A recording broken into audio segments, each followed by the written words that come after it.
If you only have a few days in China, the biggest problem isn't what to see, but what to skip.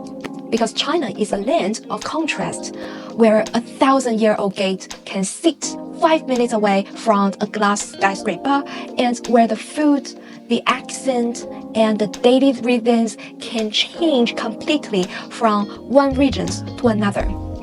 China is massive. East, north, west, south. Each region feels like a different country. So if your time is limited and you want the most efficient way to experience China's most representative cities, landscape, and local culture, this video is for you.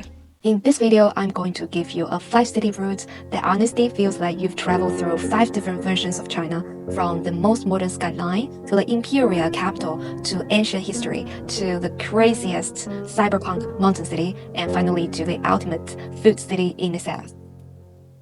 And here's the best part. This route is designed to make the most of China's 240-hour visa-free transit window, so you can squeeze in the richest possible China experience without rushing in a messy way. And even better, you don't need to keep flying and wasting hours at airports.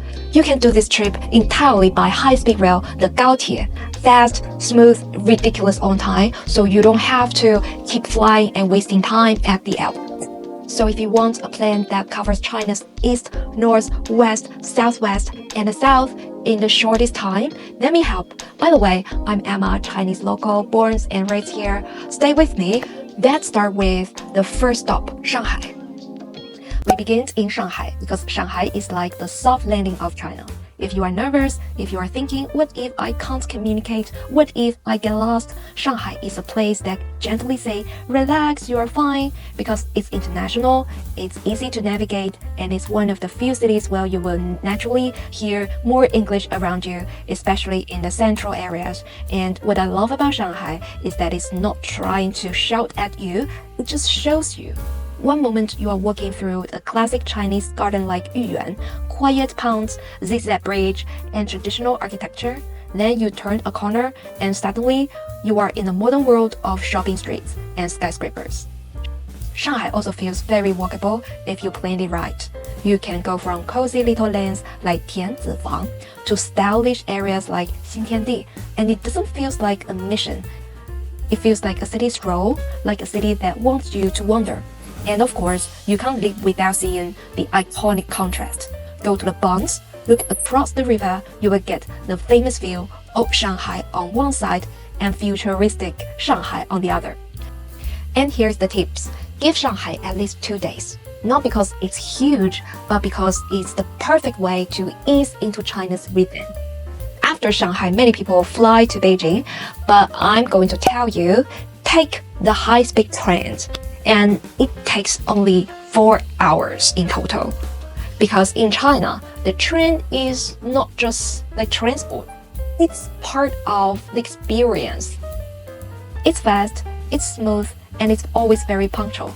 But more importantly, as the scenery changes outside of your window, you start to feel the scale of China. You will watch the landscape shift, the architecture shift, and the colors shift. For me, if Shanghai feels like a stylish modern girl, Beijing is like a powerful grand man. Beijing has that capital energy, bigger, happier, and more historic. This is where you go when you want the most iconic China, the one you've seen in history books and movies. But I have to warn you, Beijing is not a quick city. Everything is large and often farther than it looks on the map.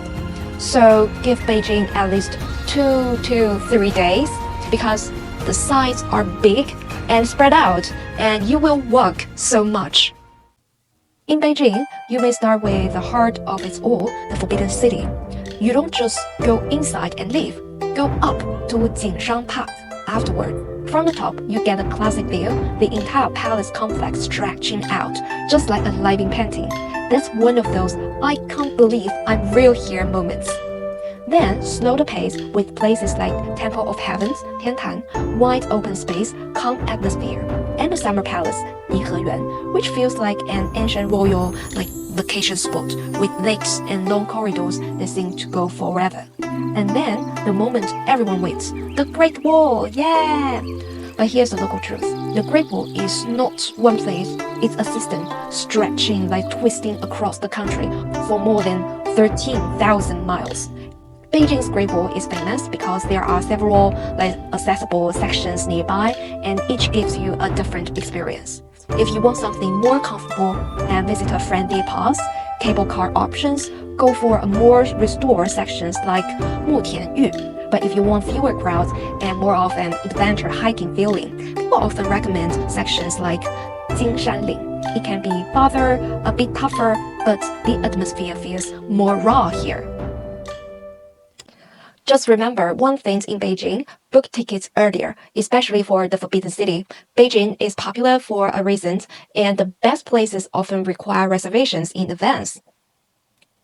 Now, after Beijing, you are about to time travel to Xi'an. From Beijing, it will take about 4 hours trains to Xi'an, and as you head west, the story changes again. The air feels different, the food tastes shifting, and the history gets deeper. Xi'an is the city where Chinese history being a chapter in the book. If you want to understand China, half of the timeline keeps pulling you back to Xi'an. From the Zhou kings building their capital here more than 3,000 years ago, to the Qing Empire, unifying China just next door, to the Han emperors, turning Xi'an into the heart of the country. And then the Tang Dynasty, keeping it shining all the way up 1,000 years ago. This city has carried China's main storyline for nearly 3,000 years. People often joke that if you dig anything in Xi'an, you will hit something ancient. And honestly, it's not that far from the truth. Xi'an is one of China's most legendary ancient capitals. This is where I recommend something many travelers may skip. If you are truly interested in history, consider hiring a guide for at least one day in Xi'an. Because without the context, the terracotta warriors can look like, oh wow, old statues. But with context, it becomes shocking. You learn how massive the emperor's visions was thousands of years ago, and how the craftsmanship was insane, and how this detail always gets people. So many of those warriors' faces are unique. Different expressions, different hair, different mustache, thousands of soldiers, and they don't feel copy-paste. Each one feels so human. Then, balance the ancients with a living city. Walk on the ancient city wall, especially near the sunset, and later dive into the street food energy of the Muslim quarter, Huimingjie. Xi'an deserves at least 2 days if you can. It's not just a checklist city, it's a let it sink in city. Next stop, Chongqing. Take the high-speed train from Xi'an to Chongqing. It takes around 5 hours. Chongqing is a mountain city. It's stacked, it's layered, and it's the reasons people just call it the 3D city or even the cyberpunk city.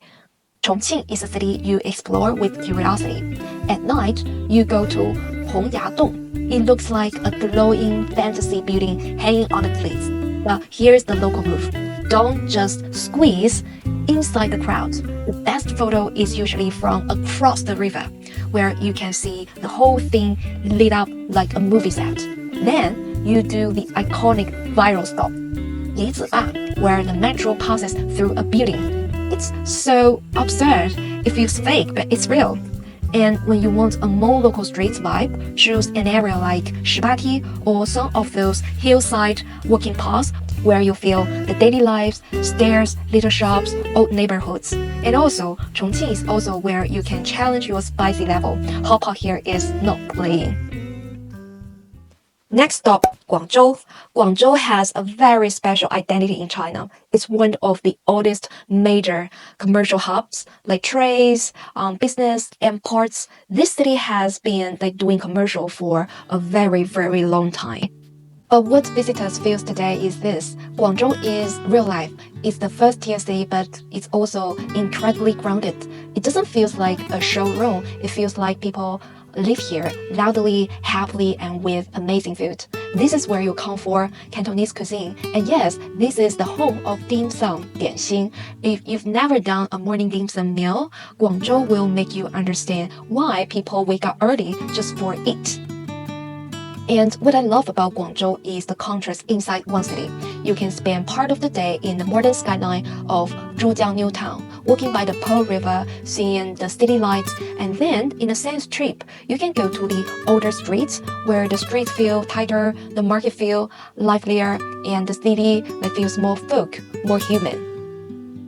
And if you have enough curiosity and you want to see a side of China most tourists never see, there's one place I would recommend, Shipai Village, one of the most famous urban village in Guangzhou. This is where you see the dense buildings, narrow alleyways, what some people call it one-line sky, because you look up and the sunlight is just a thin strip.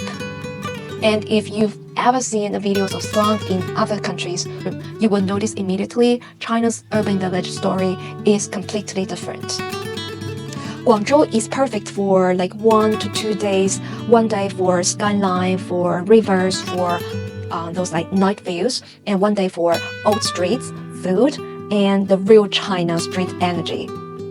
So that's my top 5 must-visit cities if you want a route that feels like you are traveling through multiple worlds within China. And honestly, China is too big to finish within one video. So in my next videos, I want to take you beyond the famous megacities into the smaller places, the tier 3 and tier 4 cities, where you will see stories that feel even more surprising, more intimate, and something which is more beautiful than the top tourist spots. So see you next time. Bye bye, 再见.